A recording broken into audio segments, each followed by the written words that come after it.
The day my mother left me, I was terrified. She told me that she was coming to the United States of America to help us build a better life, but as a 5-year-old child, I did not understand. She left me in the hands of her older sister who I'd never met before. Her older sister had 4 other children that I had also never met before. I went from being the only child to being in a situation where I was living with strangers. I remember feeling so alone, and I would cry every other night just hoping that my mother would just change her mind and come back home. I felt so lost in the world.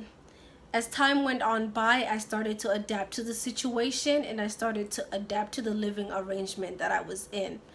After 4 long years of being away from my mother, we finally reunited when I came to the United States. Although I went through so many different situations while she wasn't around, I am thankful for those situations because they shaped me into who I am today. Today I'm going to be showing you guys the objects that represent what shaped me and who I am today. The first object is going to be my crochet hooks. The reason why I chose my crochet hooks is because a big part of me is my independence. Anyone who knows me always tells me that I am very independent for my age.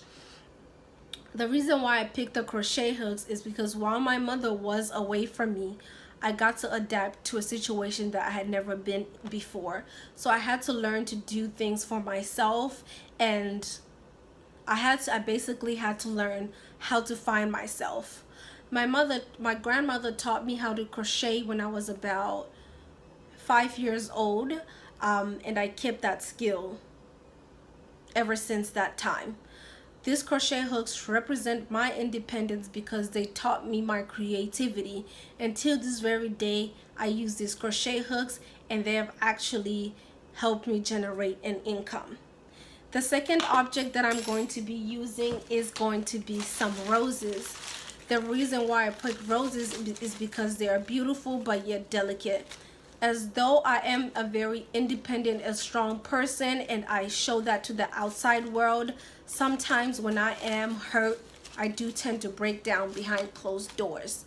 I do believe that this is human nature, but this is something that people don't know about me. The third object that I picked is a piece of elastic. The reason why I chose elastic is because people don't think that I have any other emotions other than happiness. There's some people who feel like they can say anything to me and I won't hurt. I can just stretch out and take it, and I don't break. But the truth is, I am a human being, and people taking things too far does hurt me sometimes. The next thing, which is going to be the last thing that I'm going to be showing you, is going to be confetti. I was speaking to my cousin, and I asked her what object she thinks represents me best, and she said confetti. The reason why she said confetti is because she said that, I am very bubbly. I light up the room. When I walk into a room, I can light up a room, but I'm also very calm, which is represented by when the confetti is descending. So this is going to be the last object that she described me as, and I do agree with this because this is who I am. I'm very goofy, and I can be very bubbly, and I am happy almost all the time.